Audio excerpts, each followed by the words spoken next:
Meditações de Marco Aurélio, Imperador de Roma. Livro 9, parte 2.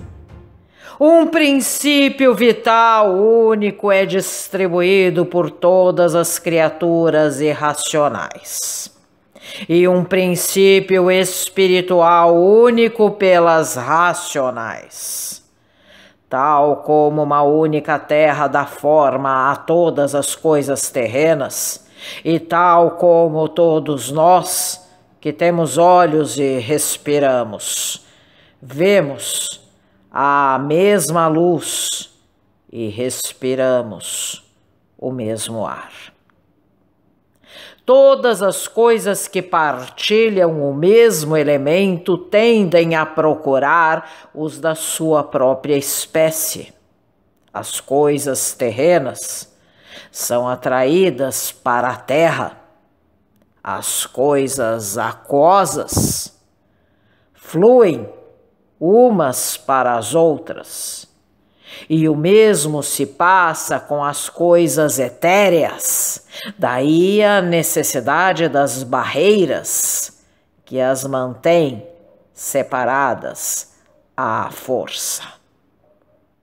A tendência das chamas é subir para o céu por causa do fogo elemental. Mesmo aqui embaixo, elas são tão ávidas da companhia dos da sua espécie que qualquer tipo de matéria, desde que razoavelmente seca, inflama com facilidade, uma vez que há apenas um pequeno número dos seus ingredientes que resiste ao fogo. Da mesma maneira, portanto, todas as porções do Espírito Universal são atraídas umas para as outras. Mais fortemente ainda, na verdade, porque, sendo superiores na escala da criação, a sua avidez em se misturarem e combinarem com as suas afins é proporcionalmente mais ativa. Este instinto de união revela-se no seu primeiro estádio. Entre as criaturas sem razão, quando vemos as abelhas a enxamear, o gado a reunir-se em rebanho, as aves fazendo colônias de ninhos e os casais a acasalarem, porque neles a alma já emergiu. E em tais formas de vida relativamente superiores como as delas, o desejo de união encontra-se num nível de intensidade que não está presente nas pedras ou nos paus. Quando chegamos aos seres racionais, há associações políticas, camaradagens, vida familiar, reuniões públicas e, em tempo de guerra, tratados e armistícios. E entre as espécies ainda mais elevadas, existe mesmo uma dimensão de unidade entre os corpos muito afastados uns dos outros, como, por exemplo, entre as estrelas. Assim, a subida na escala da criação pode induzir sentimentos de simpatia, mesmo onde não há proximidade.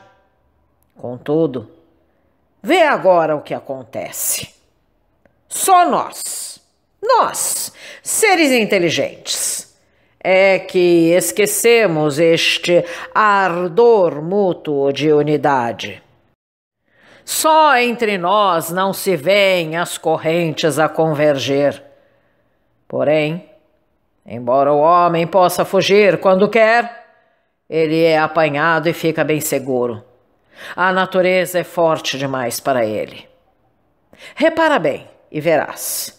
Mais depressa encontrarás um fragmento de terra não relacionado com o resto do que um homem que não tenha um laço qualquer com seus semelhantes. todas as coisas dão fruto. O homem, Deus, todo o universo, cada qual na sua estação própria. Não importa que a expressão, no seu uso comum, se restrinja às videiras e outras do gênero. Também a razão dá frutos, tanto para si própria como para o mundo, porque dela vem uma colheita de coisas boas, todas com a marca da razão. Ensina-os melhor, se puderes. Se não, lembra-te de que a generosidade foi-te dada para momentos como estes. Os próprios deuses mostram generosidade para com homens assim, e às vezes são tão indulgentes que os ajudam mesmo nos seus esforços para manter a saúde, a riqueza ou a reputação. Isto podias tu fazer também. Quem é que te impede?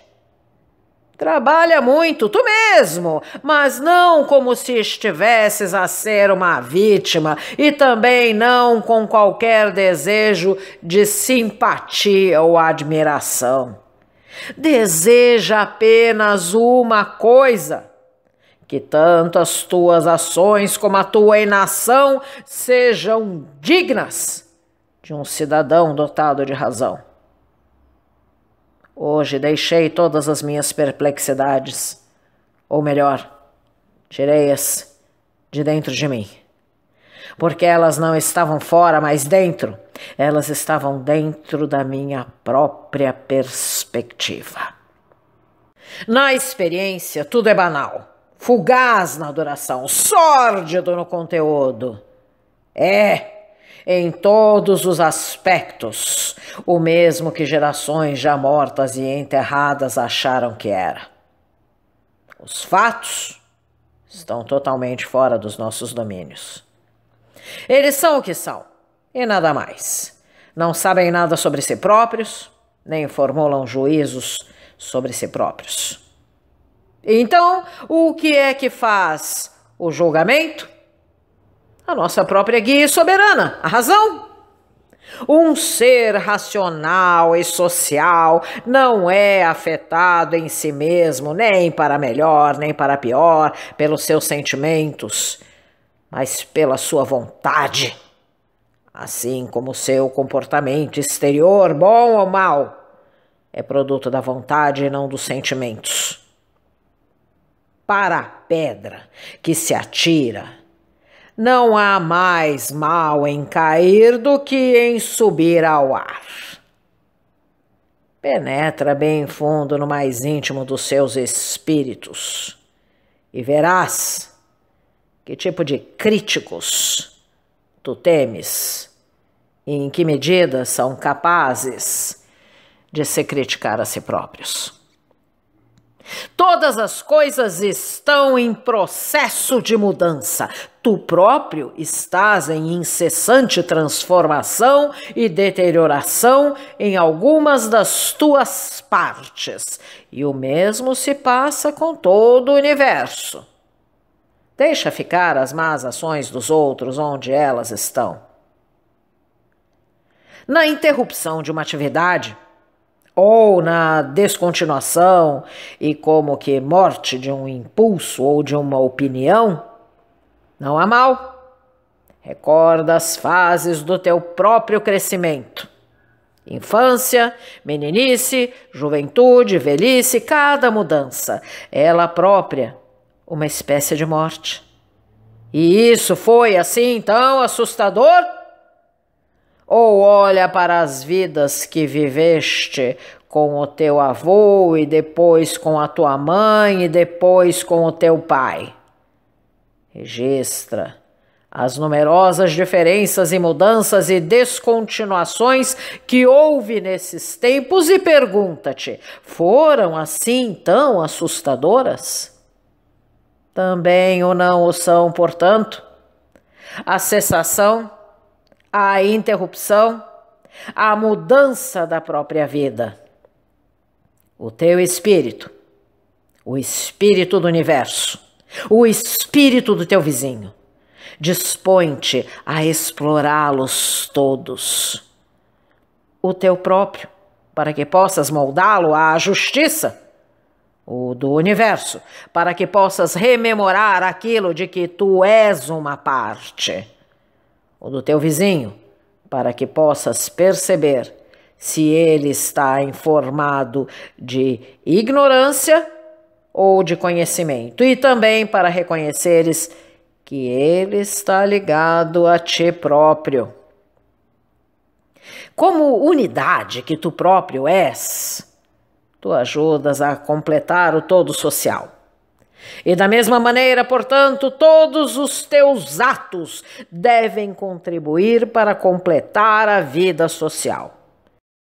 Qualquer ato que não esteja relacionado direta ou remotamente com este objetivo social, desarticula essa vida e destrói a sua unidade. É um ato tão cismático como quando qualquer cidadão de uma comunidade faz todo o possível para se dissociar do acordo geral.